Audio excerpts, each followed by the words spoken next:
За би дөрөв асуулт асууя. Нэгдүгээрт 30 жил прокурорын байгууллагад ажиллаж байгаа 95 оноос хойш тасралтгүй. Бие даасан энэ мөрдөн шалгах албаны асуудлаар ер нь яригадаад байдаг. Энд дэр таны байр суурь нь ямар байдаг вэ? Хоёрдугаарт нь болохоор энэ хүний эрхийн төлөв байдлыг сайжруулахад энэ хууль хүчний байгууллага тэр тусмаа прокурорын оролцоогтой хэрхэн үздэг вэ? Гуравдугаарт бизнес эрхлэгчдийг тодорхой хэмжээнд одоо эрх ашгийг нь хаадаг, боомлдог, дарамтлагдаг, бизнес эрхлэгчдэд төрийн дарамт үзүүлдэг нэг том буулган энэ хууль хүчний байгууллага гэсэн шүүмжил иргэдэнд маш их байдаг. Тэр тусмаа улс төрийн сонгуулийн үеэр ямар нэгэн одоо зохион байгуулалттай гэмт хэрэг гаргаж, баярмаа гишүүн та төр байж гаргаж улмаар улс төрд тодорхой одоо ялт байгуулах зорилгоор явцсан ашиг сонирхлын хүрээнд хин нэгэн үнийг буруутгаад эсвэл одоо хэсэг бүлэг үнийг буруутгаад янз бүрийн хэвлэл мэдээллийн PR хийгээд түүнийг цагдаагийн байгууллага болон прокуророор мэдээлэл хийлгүүлдэг. Сонгуул дуусаад алга болчдөг. Энэ дээр ер нь та ер нь ямар байр суурьтай байдаг вэ? Энэ дээр бол харамсдаг байхгүй. Би прокуроруудын гэр бүл төссөн, прокурорын зовлон хамгийн сайн мэддэг хүн.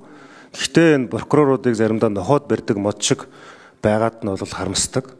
Гэхдээ зарим үед бас зарим прокурорууд бол энэ дээр бас зоригтой тэмцэж улс төрчдийн эсрэг зарчим хэлж чаддаг байсан үед байдаг. За дөрөвдүгээр асуулт. Та өөрийн хүсэл зоригоор одоо энэ сунгагдах ажлаа үргэлжлүүлээ хийхдээ өөрийн хүсэл зоригоор энэ шийдвэрийг гаргаж байгаа юу? Эсвэл бол одоо дэжитний прокурорч гэдэг юм уу? Ер нь таныг үргэлжлүүлж ажиллая гэдэг саналыг хүлээж авч байгаа юу? Энэ ялгаатай асуудал учраас. За прокурорын хамгийн газрын дарга хажуудан сууж байгаа хамгийн газрын дарга гэсэн тийм. Би энэ зүгээр ерөнхийлөгч. За ер нь хилцээний дарга нь байна уу? За прокурорын зүгээр нэр дэвшигчд хандаад биш. Нэр дэвшигчд хандаад биш би нэг юм хэлчихэ. Энэ 12 сарын 15-нд биднэрт ирүүлсэн бичиг ингээд Кирилл болон үндэсний бичиг хоёроор ирж байна.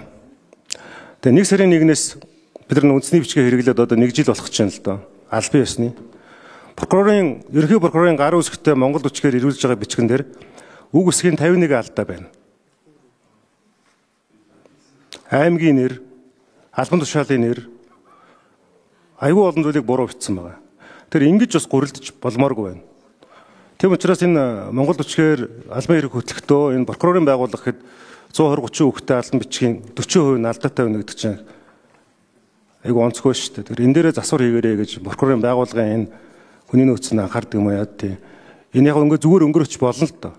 Гэхдээ энэ ч төр тулсын бас нэг том бахархлыг бид нар бас. За Эрдэнэт гишүүний асуултанд хариулъя.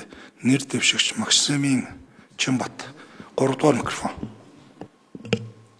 За гишүүний асуултанд хариулъя. За мөрдөн шалгах ажиллагаа явуулах бие даасан байгууллага алба байх ёстой юу гэдэг.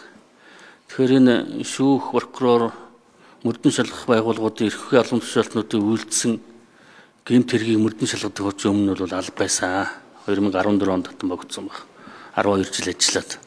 За тэрнээс хойш одоо өнөөдрийн нөхцөл байдалд бол бид тухайн одоо субъектээс үйлдсэн гэмт хэргийг бол мөрдөн шалгах байгууллагууд нь одоо сөөлжүүлэх маягаар харьяал тогтоож ингэж өгч шалгуулж байгаа.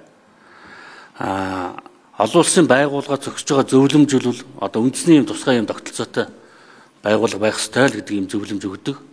За бид бол одоо тодорхой саналуудыг бол хууль зүйн яамд засгийн газарт уламжилж байсан. Ийм нөхцөл байдалтай байгаа. За хоёрт хүний эрхийн төлөв байдлын талаар хүний эрхийн байгууллагуудтай ер нь бол бид байнга хамтарч ажиллаж хүний эрхийг талаар одоо прокуроруудаа сургалт хийдэг. Одоо бид бол хүний эрхийн чиглэлээр одоо хамгийн анх одоо хуулийн байгууллагуудаас сурагч багш бэлдсэн субъект юм шүү дээ. Тэгэхээр хүний эрхийн одоо байгууллага гишүүдтэйгээ бид хамтарч ер нь хүний эрхийг хамгаалах талаар нь одоо ямар одоо оновчтой арга барилаар ажиллах уу, ажлын арга барил сэтгэх хандлага дээр ямар өөрчлөлт гаргах уу гэдэг дээр одоо бид бол хүнээ бэлдээд байгаа. Тэгсэн хэрнээ одоо бидний одоо олон нийтээс тавьж байгаа шаардлагад бас 100% хүрэхгүй юм асуудлууд байгаа гэж хариулъя. За 3 дугаарт бизнесийн үйл ажиллагаа, улс төрийн үйл ажиллагаанаас ер нь бол прокурорын байгууллага хараа тусаар ангид ажиллах ийм одоо зарчимтай зорилготой хуулинд бол бид одоо ямар нэгэн одоо нийгмийн одоо хүлээлт гэдэг юм уу, улс төрийн үйл ажиллагаа энэ нь одоо автагдаж асуудлыг шийдэхгүй байх ийм зарчимтай ажилтгаа.